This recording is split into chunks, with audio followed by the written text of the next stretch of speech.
Sampai Mayapada itu tanggal 22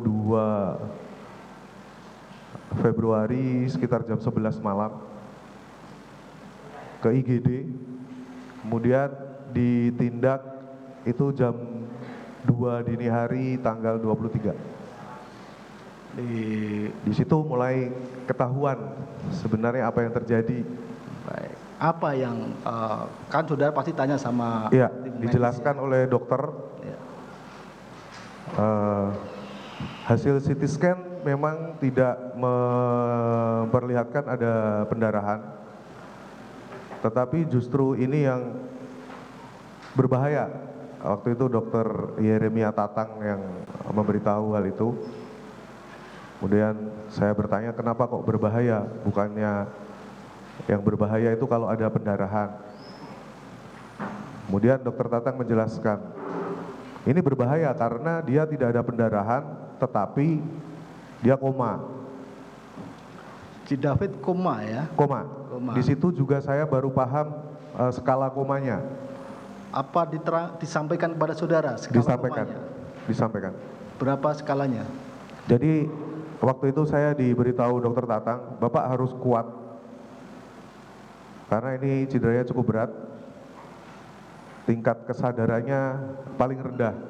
Glasgow Coma Scale yang mulia namanya, GCS. Itu adalah skala tingkat kesadaran secara medis, di mana skala tertingginya adalah 15. Artinya itu ada respon gerak, respon penglihatan, dan respon pendengaran. Kita yang normal seperti ini skalanya 15. Dokter waktu itu menjelaskan seperti itu. David ini 3. Level terendah karena respon mata penglihatannya nggak ada, jadi di center, tapi nggak ada pergerakan kornea mata ya. Sudah. Kemudian respon pendengarannya juga nggak ada, respon geraknya juga nggak ada.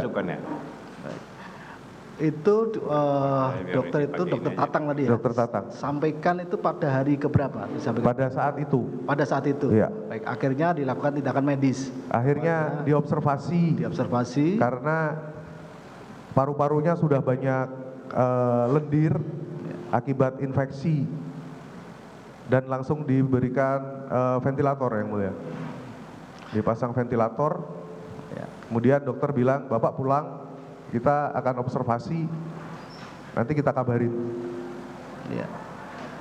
Belakangan saudara akhirnya berapa hari kemudian dikabari oleh si pihak rumah sakit? Besoknya. Besoknya. Iya.